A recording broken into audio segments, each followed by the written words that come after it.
Hello students, कैसे हो आप सब। आई होप आप सभी अच्छे होंगे। आशा करता हूँ सभी अच्छे से पढ़ाई कर रहे होंगे। और चलते हैं आज की क्लास में आरजी सर के साथ। ठीक है, जो आज की क्लास रहेगी वो केमिस्ट्री की रहेगी, रसायन विज्ञान की रहेगी। अंडरस्टैंड।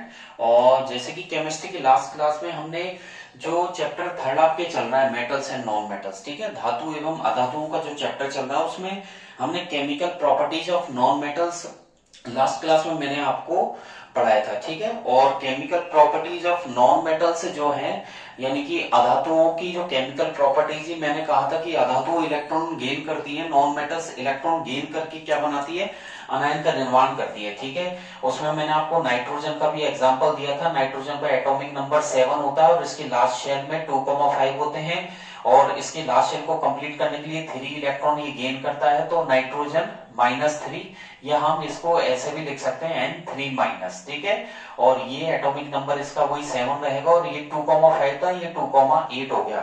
ये कुछ लास्ट क्लास में था और मैंने आपको जो नॉन मेटल्स की केमिकल प्रॉपर्टीज है उसमें मैंने आपको स्टार्ट कर दिया था। रिएक्शन भी आपको बताई थी कि नॉन मेटल ऑक्सीजन से रिएक्ट करती है, जिसमें मैंने कार्बन को ऑक्सीजन से रिएक्ट करवाया था तो कार्बन डाइऑक्साइड बना था। अंडरस्टैंड।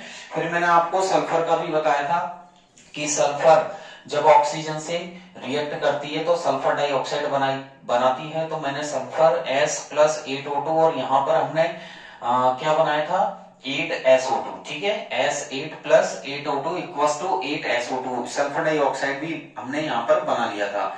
और थर्ड मैंने आपको फास्फोरस का यहाँ पर क्लियर किया था कि P4+ मैंने ऑक्सीजन के साथ यहाँ रिएक्ट करवाया था। ठीक है, तो यहाँ पर हमने पढ़ा था P4+5O2। ठीक है ना, तो यहाँ पर ये बना था P4O10 फास्फोरस पेंटोऑक्साइड, ये लास्ट क्लास के थे। और जो नॉन मेटेलिक ऑक्साइड बने थे, यदि इनको अपन फर्दर आगे वाटर से रिएक्ट करवाएं, जैसे मैं CO2 को आगे वाटर से रिएक्ट करवाऊं तो ये बनेगा कार्बोनिक एसिड। ठीक है, H2CO3।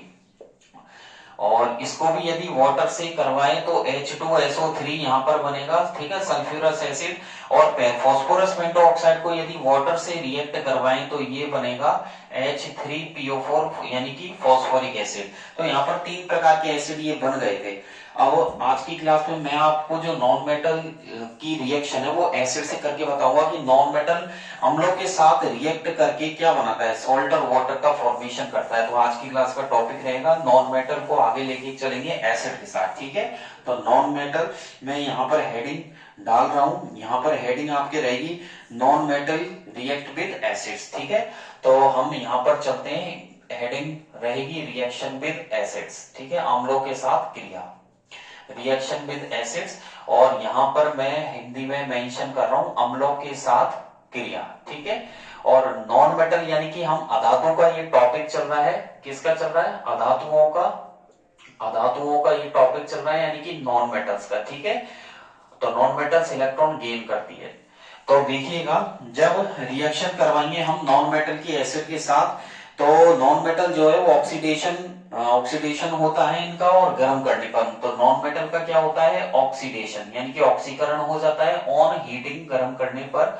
और जब नॉन मेटल को हीट देंगे, गर्म करेंगे और ऑक्सीडेशन होगा तो ये sulphuric acid and nitric acid के साथ इनको रिएक्ट करवाएं तो ये कुछ सॉल्ट्स और वाटर का फॉर्मेशन करते हैं। ठीक है, तो कुल मिला के ये सॉल्ट्स एंड वाटर बनाते हैं। आपको ये ध्यान रखना है कि अधातु जब अम्लों के साथ क्रिया करती है तो लवण और जल का निर्माण करती है।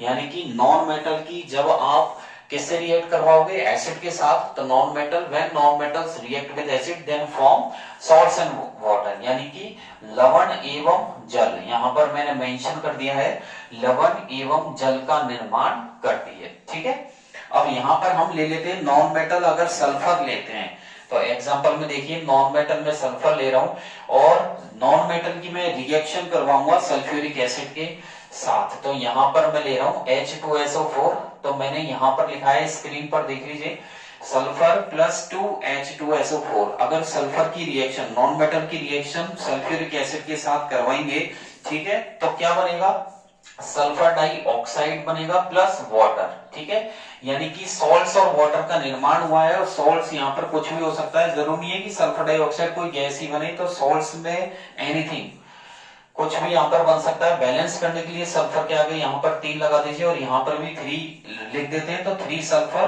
इन the reactants and right side we have seen 3 sulphur is equal to the 3 sulfur in the reactants and 2H2SO4 reacted with sulfur, then mention sulfur dioxide and water. तो यहाँ पर 3 sulfur plus 2H2SO4 equals to 3SO2 plus 2H2O।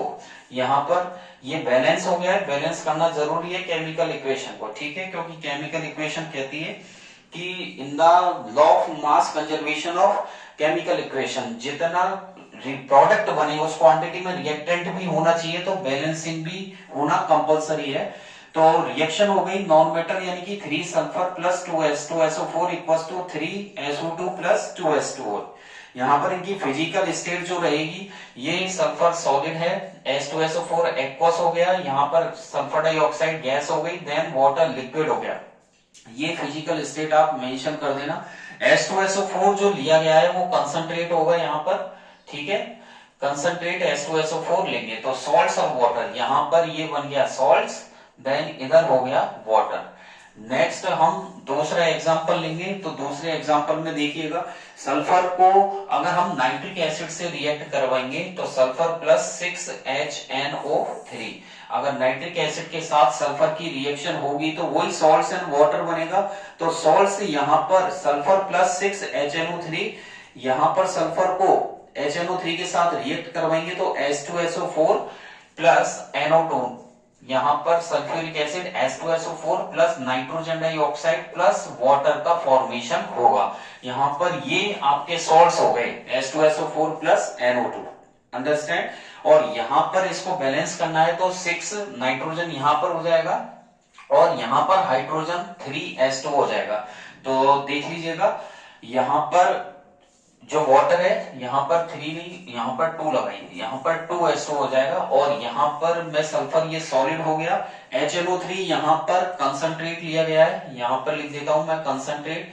तो sulphur की reaction concentrate nitric acid, ये nitric acid है, concentrate nitric acid के साथ करवाएंगे हम तो H2SO4 बनेगा जो एक्वस होगा, ठीक है, और यहाँ पर नाइट्रोजन डाइऑक्साइड, देन ये आपका वाटर हो गया जो लिक्विड कंडीशन में। ऐसे यहाँ पर H2SO4 था तो ये सल्फ्यूरिक एसिड था, अंडरस्टैंड।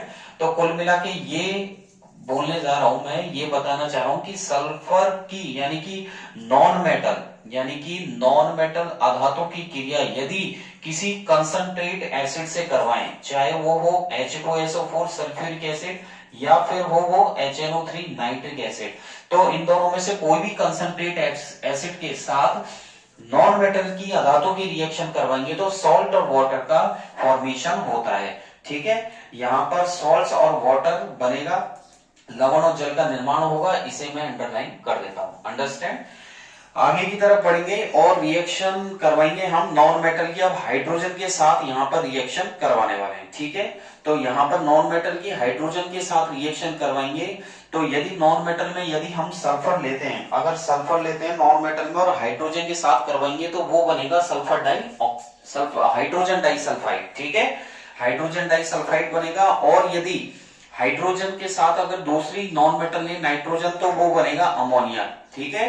तो नॉन मेटल हाइड्रोजन के साथ अगर कंबाइन होगी तो कोवलेंट हाइड्राइड का निर्माण करेगी। और ये जो रिएक्शन थी इसमें एरो के साइन के ऊपर हीट और लिख दीजिए क्योंकि यहाँ पर हमने लिखा है ऑन हीटिंग, अंडरस्टैंड। तो यानी कि सल्फर को एसिड के साथ हीट भी देंगे तो ये सॉल्ट्स और वाटर बनेगा। आगे की तरफ जो हेडिंग रहेगी वो रिएक्शन विद हाइड्रोजन, तो यहाँ पर इसको हटा देते हैं और यहाँ पर कर देते हैं रिएक्शन विद हाइड्रोजन, ठीक है। यहाँ पर हाइड्रोजन के साथ हम रिएक्शन करने वाले हैं, रिएक्शन विद हाइड्रोजन। तो यहाँ पर हेडिंग हो जाएगी रिएक्शन विद हाइड्रोजन, हाइड्रोजन के साथ क्रिया, ठीक है। अब यहाँ पर हेडिंग हो गई हाइड्रोजन के साथ अधातुओं की क्रिया। तो हाइड्रोजन के साथ यदि कोई नॉन मेटल रिएक्ट करेगी, कंबाइन होगी गर्म करने पर तो कोवलेंट हाइड्राइड बनाएगी। तो यहाँ पर मैं लिख देता हूं कि non metals combine, non metals जब हाइड्रोजन के साथ combine with hydrogen, non metals combined with hydrogen, non metals hydrogen के साथ कंबाइन होकर के ऑन हीटिंग गर्म करने पर ऑन हीटिंग टू फॉर्म, किसका निर्माण करती है, यहां पर हम लिख देते हैं कोवलेंट हाइड्राइड। मैं यहां पर लिख रहा हूं कोवलेंट हाइड्राइड का निर्माण होता है, कोवलेंट हाइड्राइड, ठीक है। यहां पर कोवलेंट हाइड्राइड का निर्माण होगा, यहां पर मैंने लिख दिया है रेड कलर के मार्कर से, तो ध्यान दीजिएगा यहां पर कोवलेंट हाइड्राइड का निर्माण होगा, यानी कि एक संयोजक या बोल सकते हैं सह संयोजक आपके हाइड्राइड का निर्माण होने वाला है यदि नॉन मेटल हाइड्रोजन के साथ रिएक्ट करें। जैसे कि देख लीजिए, ये भी इंपॉर्टेंट है और आने लायक 2 नंबर का क्वेश्चन यहां से बनेगा।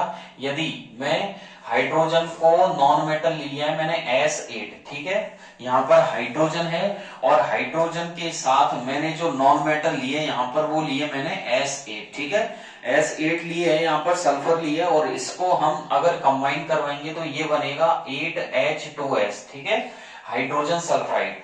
अब हाइड्रोजन सल्फाइड यहां पर बना है, तो देख लीजिएगा यहाँ पर 8 तो ये हो चुका है, 8 2 जा 16 और यहाँ पर भी 8 लगा दीजिए, ठीक है, तो यहाँ पर हाइड्रोजन बैलेंस हो जाएगा 8S2 plus S8 equals to 8H2S hydrogen sulphide. यहाँ पर ये सॉलिड है, ये गैस है, ठीक है, यहाँ पर सल्फर तो हो गया सॉलिड, ये आपकी गैस हो गई, हाइड्रोजन सल्फाइड यहाँ पर गैस है, मैं लिख देता हूं इसका नाम हाइड्रोजन सल्फाइड, अंडरस्टैंड। यहाँ पर ये हाइड्रोजन सल्फाइड गैस हो चुकी है, कोवलेंट हाइड्राइड का निर्माण किया गया है यहाँ पर और इसका नाम हाइड्रोजन सल्फाइड है। अगर हम हाइड्रोजन को दूसरी नॉन मेटल के साथ रिएक्ट करें, जैसे कि मैं यहाँ पर नाइट्रोजन ले लूं और यहाँ पर हाइड्रोजन ले लिया मैंने 3S2, ठीक है, अंडरस्टैंड, ये रिवर्सिबल रिएक्शन का साइन हो चुका है, रिवर्सिबल रिएक्शन का साइन लगा दिया और यहाँ पर बन गई है 2NH3, यानी कि ये भी गैस है और इसका नाम है अमोनिया,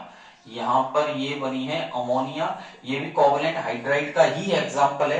तो nitrogen N2 plus 3S2 reversible sign equals to 2NH3, ये इस अवस्था में दोनों ही ये गैस है, नाइट्रोजन इधर हाइड्रोजन भी गैस है, अमोनिया भी यहाँ पर गैस है, अंडरस्टैंड। तो आप देख लीजिए कुल मिला के यदि कोई नॉन मेटल हाइड्रोजन के साथ रिएक्ट करती है, यहाँ पर सल्फर लिया गया है एसिड, यहाँ पर हमने नाइट्रोजन लिया है तो सल्फर को हाइड्रोजन से करवाया तो हाइड्रोजन सल्फाइड बनी है जो कि एक कोवलेंट हाइड्राइड है, और यहाँ पर नाइट्रोजन को हाइड्रोजन के साथ मिलाया गया है तो भी अमोनिया कोवलेंट हाइड्राइड का निर्माण करती है। वो कैसे, जैसे कि देख लीजिए यहाँ पर ये अमोनिया, अब इसका स्ट्रक्चर देखें तो यहाँ पर 3 हाइड्रोजन इस तरीके से लग गई है, एक नाइट्रोजन हो गया और 3 हाइड्रोजन, और ये कोवलेंट हाइड्राइड का एग्जांपल हो गया, कोवलेंट बॉन्ड बना रहे हैं ये आपस में, यहाँ भी कोवलेंट बॉन्ड बन रहा है, इधर भी कोवलेंट बॉन्ड है। ऐसे ही अगर H2S में देखें हाइड्रोजन सल्फाइड में तो देख लीजिएगा यहाँ पर ये H और यहाँ पर भी H, यानी कि ये भी एक कोवलेंट बॉन्ड का निर्माण करता है, इसलिए यहाँ पर कोवलेंट हाइड्राइड कहा जाता है, ठीक है। तो यहाँ पर नॉन मेटल की रिएक्शन एसिड और हाइड्रोजन के साथ मैंने आपको बता दी है। अब मैं आपको जो मेटल्स नॉन मेटल के साथ कैसे रिएक्ट करती है तो वो आपको बताऊंगा कि how do metals react with non metals. तो नेक्स्ट टॉपिक आपके रहेगा how do metals react with non metals. तो अच्छा टॉपिक है। मेटल्स जो है मैंने आपको बताई थी कि मेटल्स इलेक्ट्रॉन रिलीज करती हैं, यानी कि धातुएं इलेक्ट्रॉन रिलीज करती है और कटायन का निर्माण करती है, पॉजिटिव आयन बनाती है, और नॉन मेटल इलेक्ट्रॉन गेन करती है, अधातु इलेक्ट्रॉन को गेन करती है और अनायन का निर्माण करती है। तो कटायन और अनायन से मिलकर के कोई एक कंपाउंड बनता है। तो इसी प्रकार मेटल और नॉन मेटल जब आपस में रिएक्ट करेंगी तो एक कंपाउंड ही बनेगा। तो यहाँ पर जो टॉपिक रहेगा वो है how do metals react with non metals. तो टॉपिक रहेगा how do metals react with non metals, understand. तो टॉपिक है how do metals react with non metals, यानी कि जो धातुएं होती हैं, धातुएं अधातुओं से किस प्रकार क्रिया करती हैं। तो धातुएं अधातुओं से किस प्रकार क्रिया करती हैं, ठीक है। ये आपका टॉपिक किस प्रकार क्रिया करती हैं, ठीक है, समझाइए। तो ये आपका टॉपिक है कि how do metals react with non metals, यानी कि धातुओं की अधातुओं के साथ क्रिया। अब धातुएं जो होती हैं मैंने आपको बताया था कि जो मेटल्स होती है वो मेटल्स के लास्ट शेल में इलेक्ट्रॉन होते हैं। जैसे यहाँ सोडियम है और सोडियम का एटॉमिक नंबर 11 होता है और इसके इलेक्ट्रॉनिक कॉन्फ़िगरेशन 2,8,1 होता है। तो लास्ट शेल में एक इलेक्ट्रॉन है, इलेक्ट्रॉन रिलीज कर देती है। तो सोडियम इलेक्ट्रॉन रिलीज करेगा तो प्लस लगाएंगे, पॉजिटिव चार्ज होगा और +1, तो यानी कि ये कटायन का निर्माण करती है। तो ये हो गई आपकी मेटल, ठीक है। और दूसरी तरफ देखें तो नॉन मेटल में आप फ्लोरीन देख लीजिए, कोई भी देख लीजिए, ऑक्सीजन देख लीजिए। फ्लोरीन का एटॉमिक नंबर हो गया 9, लास्ट शेल में 7 इलेक्ट्रॉन होते हैं और ये अपना जो बैलेंस शेल पूरा करने के लिए एक इलेक्ट्रॉन ये गेन करती है। तो फ्लोरीन एक इलेक्ट्रॉन गेन करेगा तो माइनस चार्ज आएगा, तो -1, ठीक है। और यहाँ पर फ्लोराइड बन चुका है ये, और ये अनायन है, नॉन मेटल है। तो हम मेटल और नॉन मेटल को ऐड करने वाले हैं। तो देख लीजिएगा, जो एटम्स होते हैं मेटल्स और नॉन मेटल्स के, उनके अंदर एक टेंडेंसी होती है, एक प्रवृत्ति होती है कि वो इलेक्ट्रिक कॉन्फ़िगरेशन, जो मेटल्स होती है वो इलेक्ट्रॉन रिलीज करके कटायन बनाती है और अपने नियरेस्ट नोबल गैस के जैसा इलेक्ट्रॉनिक कॉन्फ़िगरेशन जो होता है वो कंफर्म कर लेती हैं। यानी कि अगर सोडियम एक इलेक्ट्रॉन रिलीज करेगा तो वो नियोन आपके जो नोबल गैस होती है इसका भी एटॉमिक नंबर 10 हो जाएगा और इसके नंबर्स ऑफ इलेक्ट्रॉन 10 हो जाएंगे, वो एक जैसे हो जाएंगे। ऐसे ही मैग्नीशियम यदि इलेक्ट्रॉन रिलीज करे तो वो नियोन के समथिंग जो नोबल गैस है नियोन के जैसा इलेक्ट्रॉनिक कॉन्फ़िगरेशन एक्वायर कर लेगी। अगर हम नॉन मेटल्स में बात करें, ऑक्सीजन 2 इलेक्ट्रॉन गेन करने के साथ वो नियोन के जैसा इलेक्ट्रॉनिक कॉन्फ़िगरेशन एक्वायर करती है। और यदि नाइट्रोजन की बात करें, ठीक है, ये भी इसका एटॉमिक नंबर क्या होता है, जो ये होता है 7, 2,5, ये भी इलेक्ट्रॉन गेन करती है 3 और उसके साथ नियोन के जैसा इलेक्ट्रॉनिक कॉन्फ़िगरेशन एक्वायर करती है। तो मेटल्स भी नियरेस्ट नोबल गैस जैसी बन जाती है और नॉन मेटल यानी कि अधातु भी नियरेस्ट नोबल गैस जैसा व्यवहार करती है या नियरेस्ट नोबल गैस बन जाती है। तो ये जो होती है वो स्टेबिलिटी को अटेन करने के लिए किया जाता है कि कोई भी, ठीक है, कोई भी मेटल इलेक्ट्रॉन रिलीज कर रही है, कोई भी नॉन मेटल इलेक्ट्रॉन गेन कर रही है, तो वो क्या करती है, किस लिए कर रहे हैं, टू अटेन स्टेबिलिटी, ठीक है, स्थायित्व बनाने के लिए या स्थायित्व प्राप्त करने के लिए, ठीक है, स्थायित्व प्राप्त करने के लिए या स्थायित्व बनाने के लिए जो मेटल्स है वो इलेक्ट्रॉन रिलीज करके नियरेस्ट नोबल गैस का निर्माण कर देती है, नियरेस्ट नोबल गैस। और ऐसे ही नॉन मेटल जो होती है अधातुएं, नॉन मेटल्स इलेक्ट्रॉन गेन करके अपने नियरेस्ट नोबल गैस का निर्माण करती है। तो दोनों ही स्थायित्व प्राप्त करना चाहिए। तो मैं यहाँ पर एक छोटी सी ट्रिक आपको बता रहा हूँ, ठीक है, यहाँ पर देख लीजिएगा और इसको नोट भी कर लीजिएगा, ठीक है। वैसे आपको टेलीग्राम पे मिल ही जाएगी वो, फिर भी एक बार देख लेना।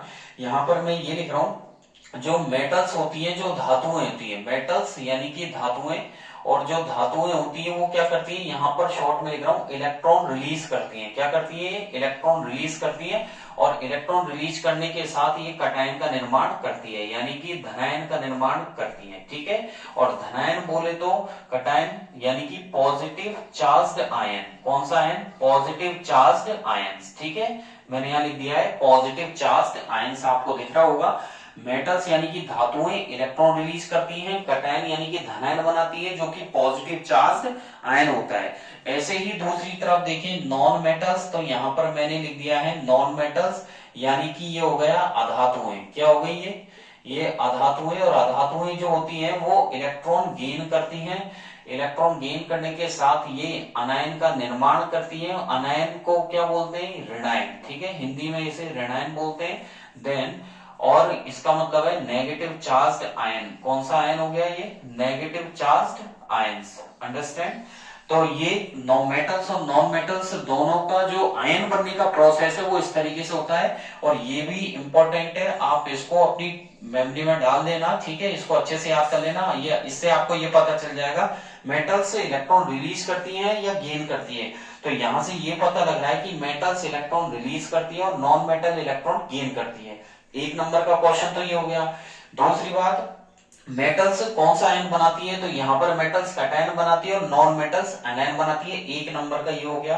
दूसरी बात, तीसरा 1 नंबर का क्वेश्चन ये कि जो धातुएं होती है, मेटल्स होती है, वो कौन सा पॉजिटिव चार्ज कैरी करती हैं। तो यहाँ पर कौन सा चार्ज कैरी करती है, ये पॉजिटिव चार्ज कैरी करती है और ये नेगेटिव चार्ज कैरी करती है। तो यहाँ 1-1 नंबर के जो एमसीक्यूज हैं वो 3 बन चुके हैं। मेटल्स वाले में 3 एमसीक्यू हो चुके हैं और नॉन मेटल्स वाले में भी 3 एमसीक्यूज हो चुके हैं। ठीक है, अब देखिए मेटल्स का नॉन मेटल के साथ कैसे है। तो मैं यहाँ आपको नोबल गैसेस बता रहा हूं, यहाँ पर नोबल गैस देख लीजिएगा आप।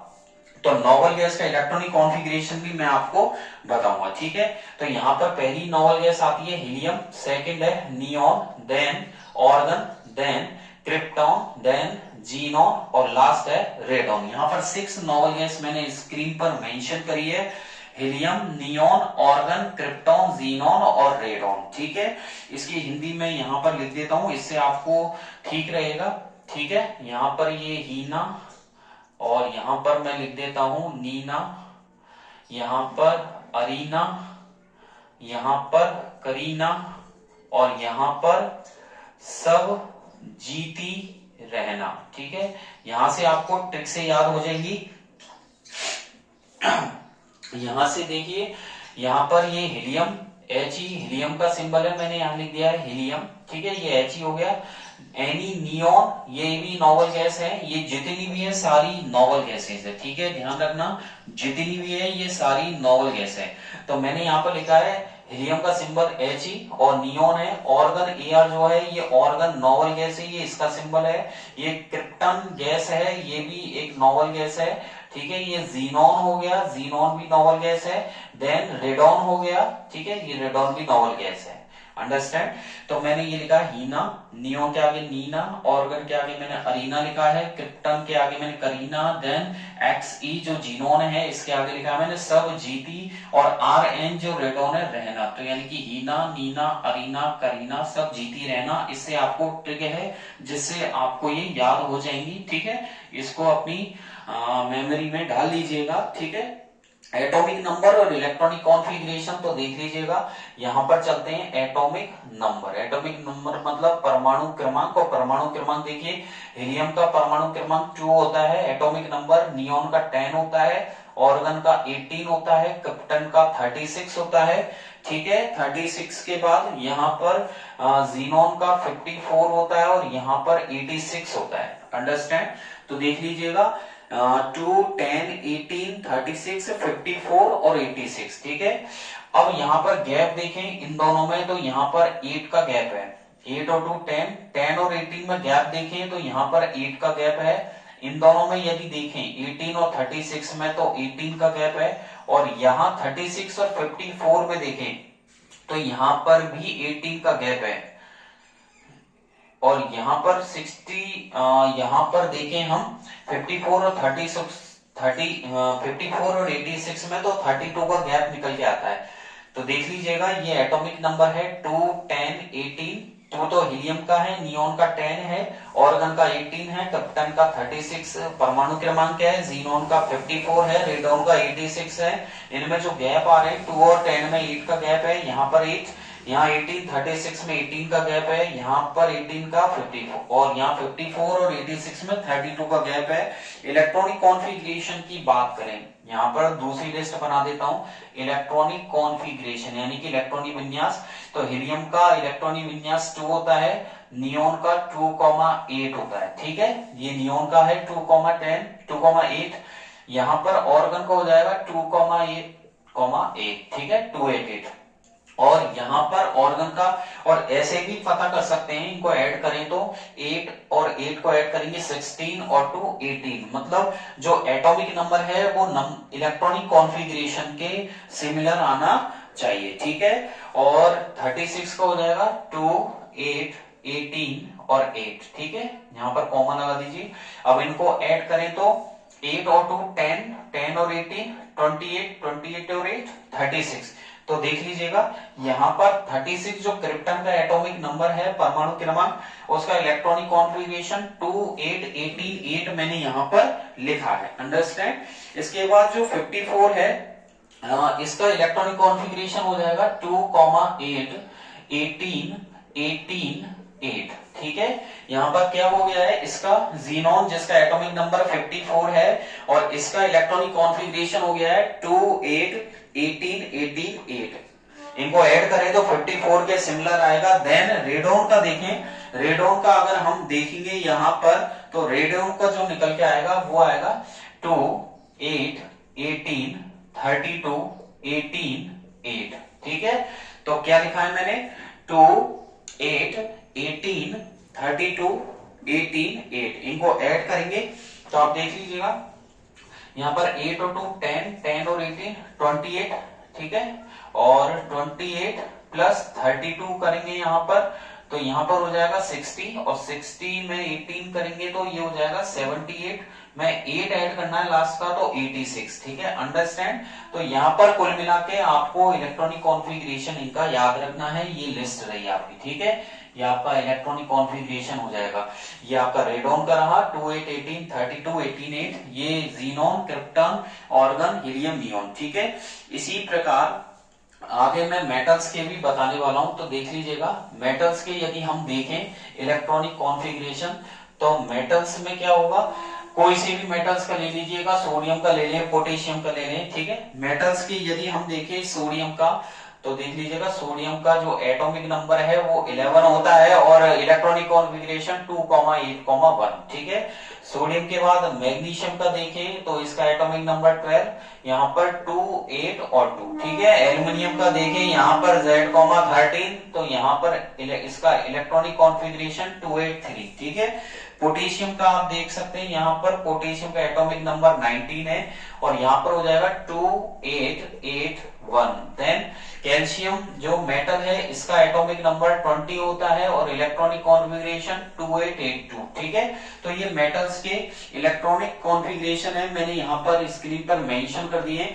नॉन मेटल की बात करें, ठीक है, ये सोडियम, मैग्नीशियम, एल्युमिनियम, पोटेशियम और कैल्शियम मैंने यहाँ पर आपको स्क्रीन पर यहाँ पर मेटल्स के जो है धातुओं के इलेक्ट्रॉनिक कॉन्फ़िगरेशन लिखे हैं। अब मैं धातुओं के लिखने जा रहा हूँ नॉन मेटल्स के, तो देख लीजिएगा। नॉन मेटल्स में देखे नाइट्रोजन, तो नाइट्रोजन का एटॉमिक नंबर होता है 7 तो इलेक्ट्रॉनिक कॉन्फ़िगरेशन 2, 5। ऑक्सीजन का एटॉमिक नंबर होता है 8 2, 6। देन फ्लोरीन का देखें atomic number 9, then electronic configuration 2, 7। यहाँ नाइट्रोजन, ऑक्सीजन, फ्लोरीन मैंने नॉन मेटल मेंशन करी है। देन सल्फर का हम लोग देखें तो सल्फर का एटॉमिक नंबर 16। देन यहाँ पर इलेक्ट्रॉनिक कॉन्फ़िगरेशन 2, 8, 6 है। सल्फर के बाद यहाँ पर अगर क्लोरीन की बात करें, क्लोरीन का एटॉमिक नंबर हो गया 17 तो ये हो जाएगा 2, 8, 7। ठीक है, फास्फोरस, तो फास्फोरस का एटॉमिक नंबर हो गया 15 और ये हो जाएगा 2, 8 एंड 5। ठीक है, तो ये नाइट्रोजन, ऑक्सीजन, फ्लोरीन है, सल्फर है, क्लोरीन है और फास्फोरस है, ये आपके मैंने नॉन मेटल्स यहाँ पर मेंशन करी है। और आपको छोटा सा एक हिंट दे रहा हूं यहाँ पर कि जो मेटल्स होती है, ये तो नॉन मेटल्स है, जो मेटल्स होती है वो क्या करती है, मेटल्स इलेक्ट्रॉन रिलीज करती है। ठीक है, तो जितनी भी मेटल्स है उनके लास्ट शेल में आपको 1, 2 या 3 इलेक्ट्रॉन्स मिलेंगे। देख लीजिए आप, जैसे सोडियम का इलेक्ट्रॉनिक कॉन्फ़िगरेशन 2 8 1 है तो लास्ट शेल में आपको 1 मिलेगा। मैग्नीशियम के लास्ट शेल में 2 है, एल्युमिनियम के लास्ट शेल में 3 है, पोटेशियम के लास्ट शेल में 1 है, कैल्शियम के लास्ट शेल में 2 है। तो जितनी भी धातुएं होती हैं, जितनी भी मेटल्स है, जितनी भी धातुएं होती हैं, उनकी लास्ट शेल में आपको या तो 1 इलेक्ट्रॉन या आपको 2 इलेक्ट्रॉन या आपको 3 इलेक्ट्रॉन मिलेगा। ठीक है, ध्यान रखना। और नॉन मेटल जो है जैसा कि मैंने यहाँ लिखी है, nitrogen, oxygen, fluorine, sulphur, chlorine और फास्फोरस, इनके लास्ट शेल में या तो आपको 5 इलेक्ट्रॉन मिलेंगे या 6 इलेक्ट्रॉन मिलेंगे या 7 इलेक्ट्रॉन मिलेंगे। ठीक है, तो कहने का मतलब ये कि जो धातुएं होती हैं, जो मेटल्स है, उनके लास्ट शेल में या तो 1 है, 2 है, 3, तो ये 1 इलेक्ट्रॉन को रिलीज करेगी और यहाँ पर ये 2 इलेक्ट्रॉन को रिलीज करेगी और यहाँ पर ये 3 इलेक्ट्रॉन को रिलीज करेगी। अंडरस्टैंड। और यानी कि धातु इलेक्ट्रॉन रिलीज कर सकती है तो ये 1, 2 और 3 को रिलीज करेगी और कटायन बनाएगी, यानी कि धनायन का निर्माण करेगी। दूसरी तरफ देखिएगा, जो नॉन मेटल मैंने यहाँ पर लिखी है, ये सारी नॉन मेटल्स है। ठीक है, इनके लास्ट शेल में 5, 6 या 7 होंगी। तो यानी कि ज्यादा इलेक्ट्रॉन होने की वजह से ये इलेक्ट्रॉन रिलीज नहीं करती है बल्कि गेन करती है। तो जिसके लास्ट शेल, जिस नॉन मेटल के या जिस अधातु के लास्ट शेल में 5 इलेक्ट्रॉन है तो वो 3 इलेक्ट्रॉन गेन करेगी, ठीक है, और कुल मिला के 8 इलेक्ट्रॉन यहां कंप्लीट करेगी। और जिस नॉन मेटल यानी कि जिस अधातु के लास्ट शेल में 6 इलेक्ट्रॉन है वो 2 इलेक्ट्रॉन गेन करके स्टेबिलिटी करेगी और 8 इलेक्ट्रॉन यहां पर पूरा कंप्लीट करेगी। और जिस नॉन मेटल के लास्ट शेल में, जिस अधातु के लास्ट शेल में 7 इलेक्ट्रॉन है वो 1 इलेक्ट्रॉन गेन करके यहां पर attain stability, then completed 8 electrons in their last valence shell. So यहां पर ये 1 इलेक्ट्रॉन गेन करके 8 इलेक्ट्रॉन का कंप्लीट करती है। तो कुल मिला के मैं ये बताना चाह रहा हूं, ध्यान दीजिएगा, एक बार और मैं रिपीट करना चाहूंगा यहां पर। तो यानी कि जो मेटल्स होती है, जो धातुएं होती है, मेटल्स के लास्ट शेल में या तो 1 इलेक्ट्रॉन या 2 इलेक्ट्रॉन या 3 इलेक्ट्रॉन होते हैं, ठीक है। आपको इससे ज्यादा इलेक्ट्रॉन किसी भी धातु, किसी भी मेटल के लास्ट शेल में आपको नहीं मिलेंगे। आपको 1 मिलेगा, 2 मिलेगा या 3। तो धातुएं जिसके लास्ट शेल में 1 है वो 1 को रिलीज करेगी, जैसे कि सोडियम के लास्ट शेल में 1 होता है तो ऊपर +1 लिखते हैं। और जिस धातु के लास्ट, जिस मेटल के लास्ट शेल में 2 इलेक्ट्रॉन है वो 2 को रिलीज करती है, जैसे मैग्नीशियम के लास्ट शेल में 2 होते हैं तो ऊपर +2 मेंशन किया जाता है। और जिस धातु के लास्ट शेल में 3 इलेक्ट्रॉन होते हैं, जैसे कि एल्यूमिनियम की बात करें तो वो 3 इलेक्ट्रॉन रिलीज करती है तो उसकी वैलेंसी +3 होती है। तो मेटल से 1, 2 या 3 इलेक्ट्रॉन पाई जाती है के लास्ट शेल में। और दूसरी बात करें नॉन मेटल्स की, यानी कि अधातुओं की बात करें, तो अधातु के लास्ट शेल में आपको 5 इलेक्ट्रॉन मिलेंगे या 6 इलेक्ट्रॉन मिलेंगे या 7 मिलेंगे, इससे ज्यादा ना इससे कम मिलेंगे। तो यानी कि जैसे कि नाइट्रोजन के लास्ट शेल में कितने होते हैं, 5 है, ठीक है। ऑक्सीजन के लास्ट शेल में 6 होते हैं और फ्लोरीन के लास्ट शेल में 7 होते हैं। तो नाइट्रोजन 3 इलेक्ट्रॉन गेन करती है, ऑक्सीजन 2 इलेक्ट्रॉन गेन करती है और फ्लोरीन 1 इलेक्ट्रॉन गेन करती है और अनायन का निर्माण करती है। तो ऊपर जैसे नाइट्रोजन है, अगर 2 इलेक्ट्रॉन गेन करेगी तो N-2 लिखेंगे। N 3 electron, nitrogen 3 electrons gain करेगी तो N-3 लिखेंगे। ऑक्सीजन 2 इलेक्ट्रॉन गेन करेगी तो O-2 लिखेंगे और फ्लोरीन 1 इलेक्ट्रॉन गेन करेगी तो F-1 यहां लिखा जाता है। तो ये कुछ आपको ध्यान रखने के लिए मैं बता रहा हूं, ठीक है। अगर आपको दिख जाए कि 1, 2 या 3 इलेक्ट्रॉन, आप समझ जाना कि वो मेटल है, यानी कि वो धातु है। और लास्ट शेल में यदि 5, 6 और 7 इलेक्ट्रॉन मिले तो आप समझ जाना कि वो नॉन मेटल है, यानी कि वो अधातु है, ठीक है। जिसके लास्ट शेल में 1, 2, 3 मिले आप समझ जाना वो धातु है, यानी कि मेटल्स है। और जिसके लास्ट शेल में 5, 6 और 7 इलेक्ट्रॉन मिले आप समझ जाना वो अधातु है, यानी कि नॉन मेटल है। अब हम आगे की तरफ जो बॉन्ड बनने वाले मेटल्स और नॉन मेटल्स के बीच में, इनके एटम्स के बीच में, तो वो टॉपिक हमारा रहने वाला है। तो नेक्स्ट टॉपिक रहेगा बॉन्ड फॉर्मेशन, और बॉन्ड हम बनाएंगे यानी कि बंध का निर्माण। और जैसा कि आपको बताया कि एक जगह से दूसरी जगह जाने के लिए, या फिर ट्रैफिक ज्यादा हो सिटी के अंदर, ठीक है, या फिर कोई बड़ी नदी हो तो उसे क्रॉस करने के लिए भी ब्रिज का निर्माण किया जाता है। तो यहाँ पर इसी प्रकार एक बॉन्ड का फॉर्मेशन किया जाएगा एटम्स और मेटल्स और नॉन मेटल्स के एटम के बीच में। तो टॉपिक रहेगा आपका बॉन्ड फॉर्मेशन, ठीक है। यहाँ पर हम बंध निर्माण की प्रक्रिया पढ़ने जा रहे हैं, bond formation between atoms of metals and non metals, यानी कि जो धातु है और जो अधातु है। तो धातु एवं अधातुओं के जो परमाणुओं के बीच में जो बंध निर्माण है उसकी प्रक्रिया हम करने जा रहे हैं। तो यहाँ पर टॉपिक रहेगा धातु एवं अधातुओं के बीच में, यहां लिख देता हूं मैं, धातु एवं अधातुओं के मध्य बंध निर्माण, ठीक है। इनके मध्य हम बंध निर्माण पढ़ने जा रहे हैं, यानी कि बॉन्ड फॉर्मेशन किस तरीके से होगा, ठीक है। तो देखिएगा कि जो बॉन्ड होता है, ठीक है, जो मेटल्स या तो इलेक्ट्रॉन के ट्रांसफर करने से बनता है या इलेक्ट्रॉन के गेन करने से बनता है। यानी कि ऐसा बॉन्ड जो इलेक्ट्रॉन के ट्रांसफर या इलेक्ट्रॉन के गेन करने यानी कि इलेक्ट्रॉन की शेयरिंग करने से बनता है। The bond which is formed by virtue of sharing of electrons, sharing मतलब like transfer and may be gain electrons to form this type of bond is known as ionic bond. ठीक है, इसे ionic bond कहा जाता है। तो सबसे पहले हम यहाँ पर पढ़ेंगे आयनिक बॉन्ड। तो मैंने हेडिंग डाल दी है आयनिक बॉन्ड यानी कि आयनिक बंध। ठीक है, यहाँ पर ये आयनिक बॉन्ड का मतलब हो गया, हिंदी में भी इसे आयनिक बंध कहा जाता है।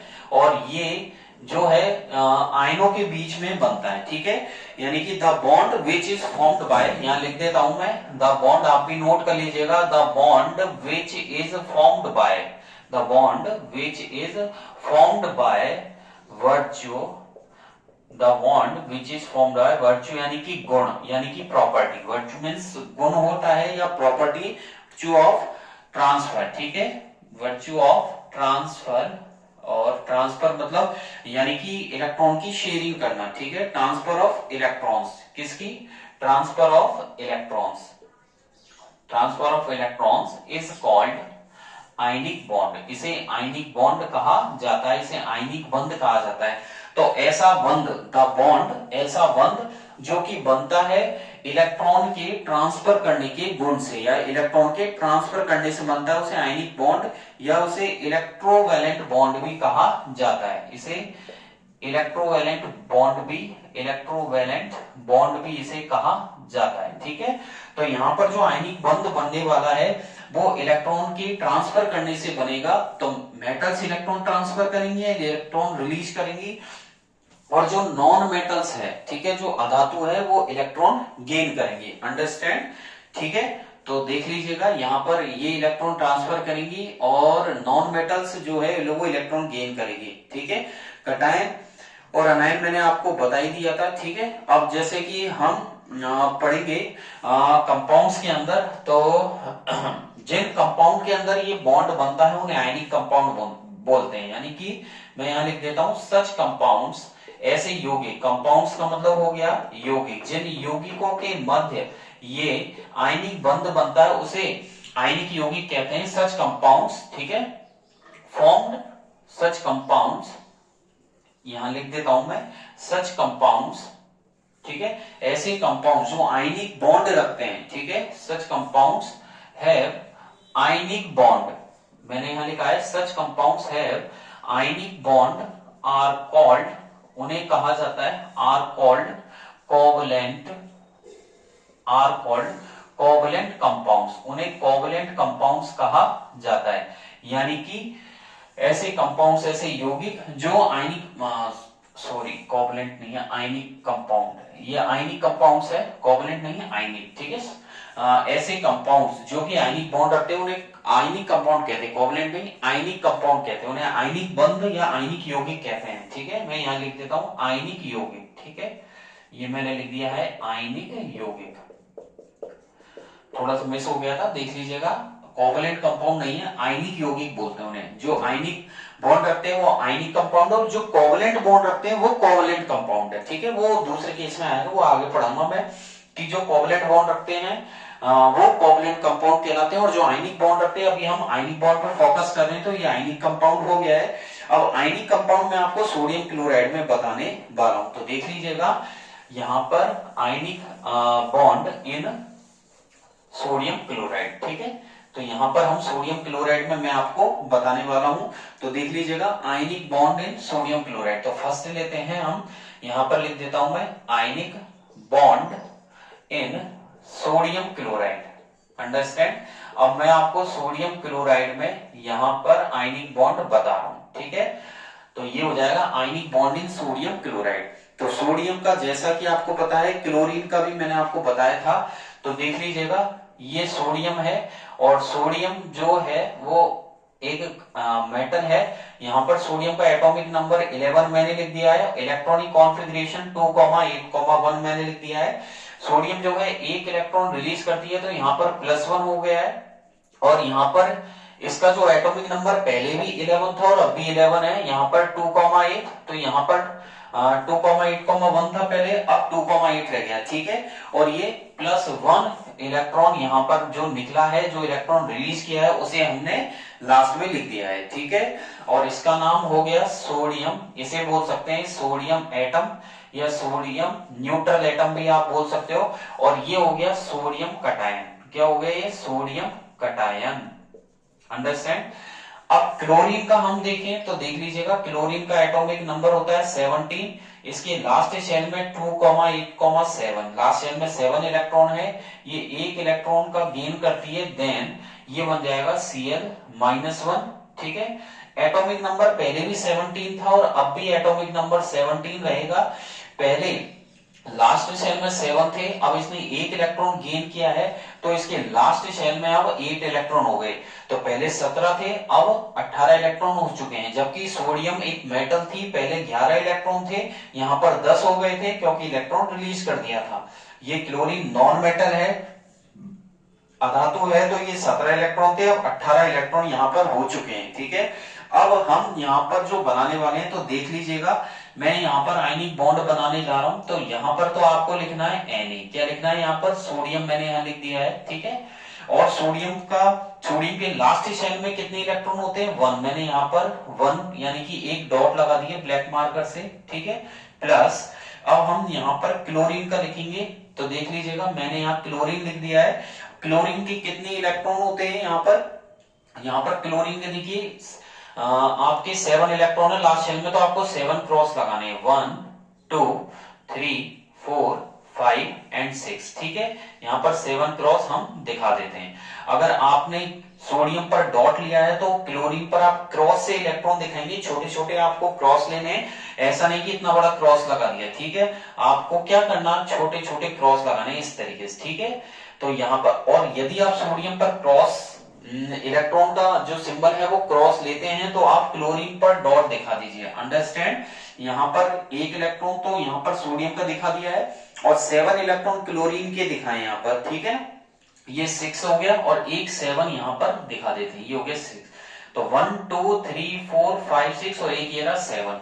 अब यहाँ पर इसमें आयनिक बॉन्ड बनाएंगे, तो क्या करेगा, सोडियम जो अपना एक इलेक्ट्रॉन है वो क्लोरीन को दे देगा, अंडरस्टैंड। तो यहाँ पर ब्रैकेट में हम क्या लिखेंगे?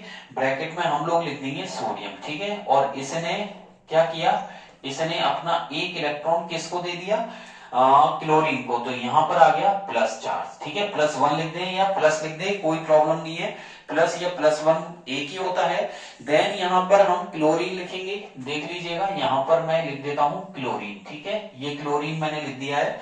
और यहाँ पर पहले तो 6 इलेक्ट्रॉन जो है ना, ये 7 इलेक्ट्रॉन, पहले तो इसको बना देते हैं 7 क्रॉस, 1 2 3 4 5 6 एंड 7, ये 7 क्रॉस हो चुके हैं। एक इलेक्ट्रॉन जो ट्रांसफर होगा वो मैं यहाँ पर बना देता हूं। तो क्लोरीन के पास इलेक्ट्रॉन आ चुका है एक, तो क्लोरीन के ऊपर चला जाएगा माइनस, अंडरस्टैंड। ये आपके NaCl में क्या हो चुका है? आयनिक बॉन्ड बन चुका है। तो sodium and chlorine ions being oppositely charged and attract to each other and held by electrostatic force of attraction, ठीक है। और इसका मतलब ये है कि सोडियम ने क्या किया, एक इलेक्ट्रॉन इसको दे दिया है, तो इनके बीच में क्या लगा? Electrostatic force of attraction, electrostatic force of attraction, understand. और इसकी वजह से सोडियम ने एक इलेक्ट्रॉन अपना क्लोरीन को डोनेट कर दिया है, और इनके बीच में क्या बन गया है? एक आयनिक बॉन्ड बन गया है, ठीक है। यहाँ पर NaCl में आयनिक बॉन्ड कंप्लीट होता है। देन आपको मैं मैग्नीशियम क्लोराइड में और बता देता हूं, देख लीजिएगा, मैग्नीशियम क्लोराइड। तो मैग्नीशियम क्लोराइड में भी इजी है। तो यहाँ पर अब हम लेते हैं मैग्नीशियम क्लोराइड में आयनिक बॉन्ड। तो आपकी जो हेडिंग है वो चेंज कर देते हैं, ionic bond in magnesium chloride. अब हम मैग्नीशियम क्लोराइड में पढ़ेंगे, तो ये भी इजी है। यहाँ पर क्या करना है, ये मैग्नीशियम एटॉमिक नंबर इसका 12 होता है, लास्ट शेल में 2 इलेक्ट्रॉन, ये 2 इलेक्ट्रॉन रिलीज करेगा, तो मैग्नीशियम के ऊपर क्या हो जाएगा? +2, ठीक है। और साइड में हम लिख देंगे +2 इलेक्ट्रॉन। तो magnesium atomic number 12, electronic configuration 282, ठीक है। यहाँ पर ये +2 हो गया है, और यहाँ पर एटॉमिक नंबर पहले भी 12 था और अब भी 12 है, और नंबर ऑफ इलेक्ट्रॉन पहले 12 थे लेकिन अब 10 रह जाएंगे क्योंकि 2 इलेक्ट्रॉन इसने दे दिए। इसका नाम हो जाएगा मैग्नीशियम न्यूट्रल एटम या मैग्नीशियम एटम। अगर कोई भी प्लस माइनस ऊपर ना हो तो उसे न्यूट्रल एटम बोलते हैं, और प्लस हो तो कटायन और माइनस हो तो उसे अनायन बोलते हैं। यहां पर इसका नाम हो जाएगा मैग्नीशियम कटायन। क्या हो जाएगा? इसका नाम मैग्नीशियम कटायन। ठीक है। क्लोराइड का देखें तो Cl, यहाँ पर एटॉमिक नंबर इसका वही 17, लास्ट शेल में 7 इलेक्ट्रॉन, तो इलेक्ट्रॉनिक कॉन्फ़िगरेशन 287। ये एक इलेक्ट्रॉन गेन करेगा, एक इलेक्ट्रॉन गेन करने पर ये क्लोराइड Cl-1 बना देगा।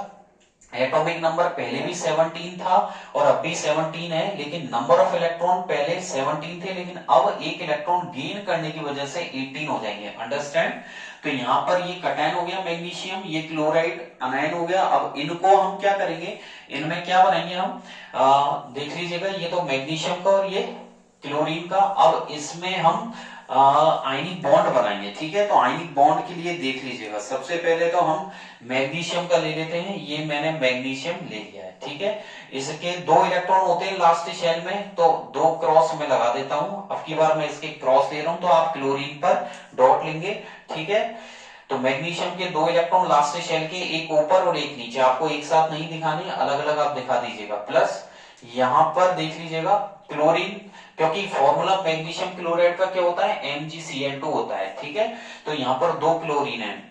मैग्नीशियम क्लोराइड का फॉर्मूला क्या है, MgCl2। तो 2 क्लोरीन है, तो 2 बार आपको यहाँ पर क्लोरीन दिखानी होगी। यहाँ पर मैंने एक ये दिखा दी है, देन एक ये क्लोरीन बना दी है। तो क्लोरीन के लास्ट शेल के 7 इलेक्ट्रॉन्स हम बना देते हैं। 7 डॉट 1 2 3 4 5 6 एंड 7, ऐसे ही यहां पर दिखा देते हैं। 7 डॉट 7 इलेक्ट्रॉन्स 1 2 3 4 5 6 एंड 7। अब यहां पर, अब जो मैग्नीशियम के 2 इलेक्ट्रॉन है, एक इलेक्ट्रॉन तो इस वाले क्लोरीन पर जाएगा, देन एक इलेक्ट्रॉन नीचे वाले क्लोरीन पर जाएगा, और ये किसका निर्माण करेगा, आयनिक बॉन्ड का निर्माण करेगा। यहां पर मैं लिख देता हूं मैग्नीशियम, इसे ब्रैकेट में हम कर देते हैं बंद। जो कि मैग्नीशियम एक मेटल है, इलेक्ट्रॉन रिलीज करेगी, तो इसने इलेक्ट्रॉन रिलीज किया, तो एक इलेक्ट्रॉन तो इसको दिया और एक इलेक्ट्रॉन इसको दिया, तो कितने इलेक्ट्रॉन दिए, 2 इलेक्ट्रॉन, तो ऊपर आ जाएगा +2। अंडरस्टैंड? यहाँ पर ऊपर प्लस का मतलब इलेक्ट्रॉन रिलीज करने का हो गया कटायन, और 2 इलेक्ट्रॉन इसने दिए हैं। साथ में हम लिख देते हैं क्लोरीन का, तो देख लीजिएगा क्लोरीन नीचे 2 और लिखना है आपको। ठीक है। क्योंकि Cl2 होता है। अब इसके 7 इलेक्ट्रॉन, तो 7 डॉट तो पहले ये दिखा दीजिए, 1 2 3 4 5 6 7, ये इसके 7 डॉट हो चुके हैं, यानी कि 7 इलेक्ट्रॉन। और एक एक इलेक्ट्रॉन यहां पर दिया है, तो एक क्रॉस लगा देते हैं, और 2 यहां लिख दिया, तो दोनों क्लोरीन का कंप्लीट हो गया, और यहां पर हो जाएगा -1। ठीक है। तो यहां पर देखिए Mg+2, और यहां पर -1, एक इलेक्ट्रॉन आ गया है, क्लोरीन चार्ज हो गया है। अब इस -1 को यहां पर लिखना कंपलसरी नहीं है, तो लिखना चाहे तो आप लिख सकते हैं। ठीक है ना। तो यहां पर ये बन चुका है MgCl2। अंडरस्टैंड? ये MgCl2 में आपके यहां पर क्या होता है, ये कंप्लीट हो जाता है। ठीक है। और लिखना चाहे तो ऊपर -1 आप यहां पर मेंशन कर सकते हैं। तो ये मैग्नीशियम क्लोराइड में आयनिक बॉन्ड हो गया है। अब मैं आपको आयनिक कंपाउंड्स की डेफिनेशन बताऊंगा, जो कि नेक्स्ट क्लास में, और physical properties of ionic compounds. तो नेक्स्ट क्लास में मैं आपको physical properties of ionic compounds, ionic compounds की क्या फिजिकल प्रॉपर्टीज होती है, यानी कि आयनिक यौगिकों की फिजिकल प्रॉपर्टी, उनकी भौतिक गुणधर्म, उनके भौतिक गुणधर्म मैं आपको नेक्स्ट क्लास में बताऊंगा कि उनकी एक तो फिजिकल नेचर कैसा होता है, उनका मेल्टिंग पॉइंट, बॉइलिंग पॉइंट कैसा होता है, सॉल्युबिलिटी किस प्रकार से होती है, उनकी इलेक्ट्रिकल कंडक्टिविटी भी मैं आपको बताऊंगा। ठीक है। तो आज की क्लास में इतना ही, और आज की क्लास आपको बहुत अच्छी लगी हो और आपके अच्छा समझ में आ रहा हो तो लाइक तो बनता है, और ज्यादा से ज्यादा अपने फ्रेंड्स को भी शेयर कीजिएगा। डिस्क्रिप्शन में मैंने टेलीग्राम की लिंक दी हुई है, जिस पर आप क्लिक करके टेलीग्राम पेज पे जा सकते हैं, RG sir ocean of science. वहां से भी आप जो डेफिनेशन पढ़ाई जा रही है आपको ऑनलाइन क्लास में, वो भी आपको रिटर्न बेस पे मिल जाएंगी। कुछ क्वेश्चंस भी मिलेंगे जिन्हें आप शॉर्ट आउट कर सकते हैं। फिर भी अगर आपको कोई भी डाउट रहता है, क्वेरी रहती है, तो नीचे कमेंट बॉक्स में आप जरूर लिख दीजिएगा, आपको वहां पर टाइप करना रहेगा, और वहां से मैं आपको आंसर भी आपको मिल जाएंगे। ठीक है। तो अल्टरनेट क्लास आपकी फिजिक्स की रहेगी। इस तरीके से चैप्टर कंप्लीट होते ही, ये चैप्टर जैसे ही होगा हम कार्बन एंड इट्स कंपाउंड वाले चैप्टर पे बढ़ेंगे, कार्बन एवं उसके यौगिकों पर, ठीक है। और ज्यादा से ज्यादा लाइक कीजिएगा, बेल आइकन पर जरूर क्लिक कर देना, जिससे मेरी जो लेटेस्ट अपडेट जब भी आएगी और जो भी आपके वीडियोस या जो भी क्लासेस रहेंगी वो तुरंत सबसे पहले आपके पास रहेगा, ठीक है। और बने रहिए RG sir ocean of science, ठीक है। और स्टडी कीजिए, ज्यादा से ज्यादा क्वेश्चंस निकालिए, ठीक है। Thank you, bye bye.